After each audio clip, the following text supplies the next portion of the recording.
Everyone likes a good trio. The Wee Bear Bears, those lemur mofos from Madagascar, the three color... I can't pronounce things, guys. The birds from the Disney thing. But there's a certain trio that's different from the rest. Have you ever heard about the bears from Happy Tree Friends? No? Okay, damn, well, I guess it's time for you to learn about them. So, to be honest, I think I might be the first person to actually call these guys a trio. If you already have, I'm sorry for accidentally stealing your thing. Not that calling 3 cartoon bears a trio is really anything worth boasting about in the first place, but whatever. And at first glance, you might be wondering why I'm even calling these 3 a trio. Yes, they are the only 3 bears, besides one outlier in the show which lends to this idea, but besides that, what else? Like, in order to call something a trio, there's gotta be some important things that link them together. You know, besides all just being the same species. I mean, let's be real, these 3 don't even hang out much. That's like the most important thing in being a trio, right? Well, not necessarily, as these bears have a lot of underlying aspects that connect them in very interesting ways, that go way beyond just hanging out with each other. First of all, I think they happen to be some of the most masculine characters on the show. Besides Lumpy, of course, but he's a whole nother specimen. And that does entail quite a lot. Not saying that's necessarily a good or bad thing, though. In fact, it's quite the in-between. What I mean by that is that these bears show a lot of sides of masculinity, good and bad. To get the bad out of the way, Disco is unfortunately a pretty good example of the bad parts. Disco is very pushy towards the ladies. I don't want to say it's anything sexual predator-esque, but the jury's kind of out on that one. Especially considering how old Giggles might be. It kinda sucks too, because if it weren't for that, he might honestly be one of my favorite characters.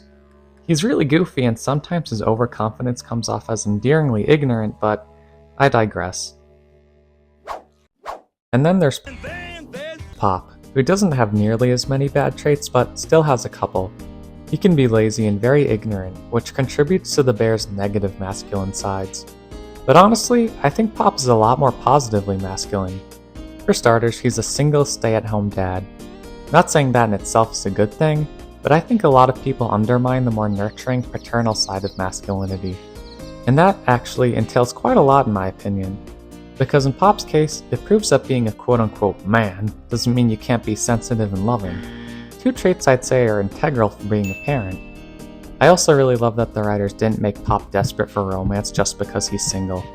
He seems quite content on his own, and that's honestly a beautiful thing. I love breaking away from tropes like that. It's really good to see. This ties into why I'm connecting him and the other bears, because I feel like Disco's negatively masculine traits highlight Pop's positives. And then there's Flippy. I'm gonna be honest, I don't see anything too particularly masculine about this character. I'm not saying he's feminine in any way. I'm more saying that the guy's defining traits happen to be pretty separate from anything gender-related. I will say though, when he's not flipped out, he is quite the gentleman. He seems like an overall very polite and kind-hearted fellow. Not to mention responsible, which you'd think he would be considering he was in the military.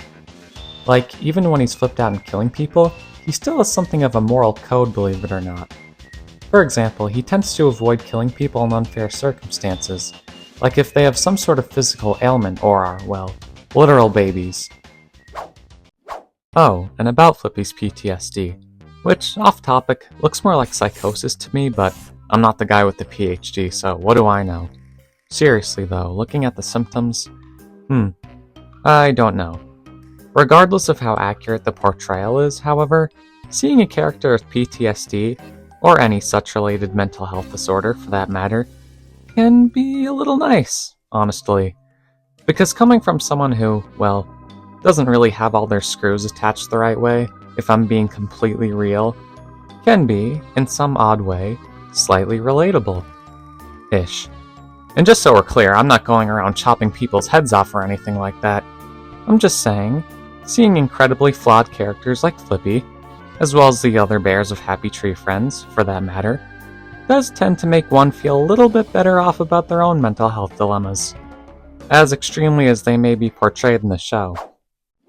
And going back to Pop, as much as a train wreck as he might seem as a parent, which, by the way, I might argue he isn't, It's not like the man isn't fighting against the grain here. And though not necessarily mental health related, I'd argue seeing a struggle as a single parent can be pretty darn relatable as well. And coming from someone who was raised by a single parent, I'd say that's a pretty safe bet. At least safer than finding a literal murderer relatable, but what do I know? And screw it, why not throw in Disco Bear as well? I've seen my fair share of people with dating issues in my day. Who's to say they can't find him relatable? Of course, assuming they wouldn't go about dating the same way as him. Just plain feeling better off about themselves knowing they're not in his position. You know, so they could give themselves a pat on the back for not being a sexual predator. The bare minimum, if you will. I don't like myself, guys. And that pretty much sums up why I call these bears a trio. Does it seem arbitrary? Maybe. But you do have to admit, they do have some bizarre, yet notable traits that link them together. Perhaps you could argue literally every character in the show has a sort of dynamic, if that's even the right word you would use here, which I honestly don't even know if it is. It kinda just feels right to use here, honestly, because I'm a bad writer, and I like to use big words to sound smart, even though I don't actually know what they mean. Stupid tangent aside, I honestly just think these bears just feel right together. Maybe it's intentional on the part of the creators, or maybe it's just my really dumb imagination. I kinda just like talking about stupid stuff like this, okay? And it just so happens that the stupid stuff I like talking about is about happy tree friends. Go figure! And hell, bonus points that you guys like happy tree friends as well. I hope. Hey everyone.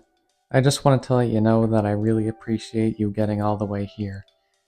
I put a lot of effort into this video, and I really hope it was up to your standards and you liked it. I know it was kind of weird and experimental, and I used a lot of funky, kind of exotic-ish memes, for lack of a better term. I have kind of a weird taste in memes, if you couldn't tell. But I really hope you enjoy the memes, I hope you enjoy the video, I hope you enjoy the editing. You guys are great, and, you know, it's just thank you for watching, guys. You're great. Have a great day, or night, and peace the frick out.